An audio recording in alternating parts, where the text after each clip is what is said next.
নমস্কার, আপনাদের প্রত্যেককে জানাই নতুন বছরের নতুন একটি ব্লগে অনেক অনেক স্বাগত।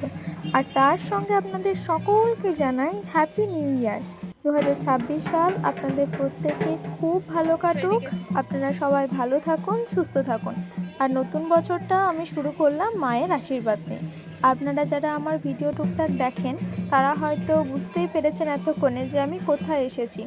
এটি হচ্ছে আমার অত্যন্ত প্রিয় একটি জায়গা, অত্যন্ত পছন্দের একটি জায়গা বলতে পারেন। এখানে আমি বছরে আপনারা হয়তো দেখেই থাকবেন, আপনাদের সঙ্গে আমি বেশ কতগুলি ভিডিও শেয়ার করেছি। আমি বহুবার আসি, আসতে ভীষণ ভালোবাসি।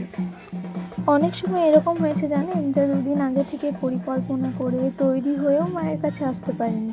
আবার এরকমও হয়েছে যে কোনো পরিকল্পনা ছাড়াই হঠাৎ করে মনে হলো যে যাবো, ব্যাস চলে এসেছি। সে মায়ের আশীর্বাদ এবং কৃপা ছাড়া কখনোই সম্ভব নয়। আমি যাব বললেও হয়তো আসা হবে না যদি না মা নিজে চান।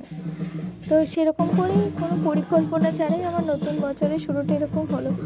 আসলে মায়ের মন্দির তো প্রত্যেক দিনই খোলা থাকে, এমনি তো আমার নির্দিষ্ট কোনো দিন বন্ধ থাকে তা তো নয়। এবার প্রত্যেকটা দিনই খোলা থাকে, কিন্তু এই যে শনি রবিবারটা, এই যে ভিতরে এত জমজমাট আপনারা দেখছেন, শনি রবিবার প্রত্যেক সপ্তাহের এই দুটি দিন এখানে হাট বসে।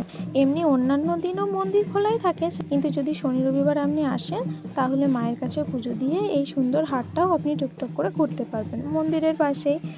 আর ধরুন, ভক্তদের ভিড় তো মায়ের কাছে সারা বছরই থাকে, তার সঙ্গে একটু এলে আশেপাশটাও একটু ঘুরে দেখা হয়, এই আর অন্যান্য দিন হয়তো আপনারা দেখে থাকবেন মায়ের ভিতরের যে পুজো দেওয়ার অংশটুকু আপনাদের সঙ্গে শেয়ার করি, কিন্তু আজকে সেটা পারলাম না, কারণ নতুন বছরের শুরুতেই মন্দিরের ভিতরে বেশ ভিড় ছিল, তাই সবটুকু অংশ নিতে পারিনি। যেটুকু অংশ ক্যামেরাবন্দি করতে পেরেছি সেটুকুই আপনাদের সঙ্গে শেয়ার করলাম।